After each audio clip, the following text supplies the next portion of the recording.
May മാസത്തിലെ current bill കണ്ട് solar വെച്ചവർ വരെ ഷോക്കായോ? ഹായ് എവരിവൺ, 10 വോൾട്ട് എനർജിയുടെ പുതിയൊരു വീഡിയോയിലേക്ക് എല്ലാവർക്കും സ്വാഗതം. നമുക്ക് ഏറ്റവും കൂടുതൽ കോൾ വന്നത് മെയ് മാസത്തെ കറണ്ട് ബില്ല് വന്നു കഴിഞ്ഞപ്പോൾ നമ്മുടെ സോളാർ വെച്ച കസ്റ്റമേഴ്സ് വരെ ഞെട്ടിപ്പോയി. കാരണം എന്താണെന്ന് വെച്ചാൽ റെഗുലർ യൂസ് ഉണ്ടായിരുന്ന അവർക്ക് 4000 രൂപ 3000 രൂപ അങ്ങനെയുള്ള ഒരു എമൗണ്ട് ബില്ല് വന്നു.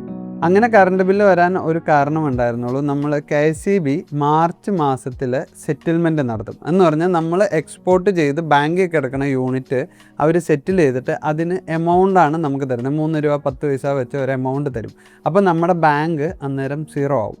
പിന്നീട് വരുന്ന പുതിയ ബാങ്കിലാണ് സീറോ ഓപ്പണിംഗ് വെച്ചാണ് സ്റ്റാർട്ട് ചെയ്യുന്നത്. അപ്പോൾ നമ്മൾ റെഗുലർലി യൂസ് ചെയ്തു. പ്രത്യേകിച്ച് മാർച്ച് മാസത്തിൽ ചൂട് കൂടുതലായിരുന്നു.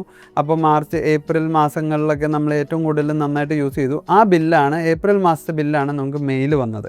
അപ്പം ഏപ്രിൽ മാസത്തിൽ നമ്മുടെ യൂസേജ് കൂടിയ കാരണം നമുക്ക് ബാങ്ക് സീറോ ആയ കാരണം നമുക്ക് ബില്ല് വന്നതാണ് ഇതിനൊരു കാരണം. പണ്ട് കാലത്ത് ഇത് ഒക്ടോബറിലായിരുന്നു സെറ്റിൽമെൻറ്റ് KCB ചെയ്തുകൊണ്ടിരുന്നത്. പിന്നീടാണ് അവരത് മാർച്ച് മാസത്തിലേക്ക് മാറ്റി. അപ്പോൾ ഒക്ടോബറിൽ ബാങ്ക് സീറോ ആക്കിയാലും നവംബർ, ഡിസംബർ, ജനുവരി, ഫെബ്രുവരി മാസങ്ങളിൽ നമുക്ക് നല്ല പ്രൊഡക്ഷൻ കിട്ടുമായിരുന്നു. അപ്പോൾ നമുക്ക് മഴക്കാലത്ത് ഓൾറെഡി നമ്മുടെ ബാങ്കിൽ നന്നായിട്ട് യൂണിറ്റ്സ് നിൽക്കണമായിരുന്നു, നമുക്കിത് റിഫ്ലക്റ്റ് ചെയ്യില്ലായിരുന്നു. ഇപ്പോൾ ഈ കാലഘട്ടത്തിൽ അത് മാർച്ചിലേക്ക് മാറ്റി കഴിഞ്ഞപ്പോൾ നമുക്ക് ഏപ്രിൽ, മെയ്, ജൂൺ സമയങ്ങൾ ഇപ്പോൾ ഏറ്റവും പ്രൊഡക്ഷൻ കുറവുള്ള സമയം, ഏറ്റവും കൺസംഷൻ കൂടിയ സമയങ്ങളാണ്. ആ സമയത്ത് നമുക്ക് ബില്ല് വരുന്നു.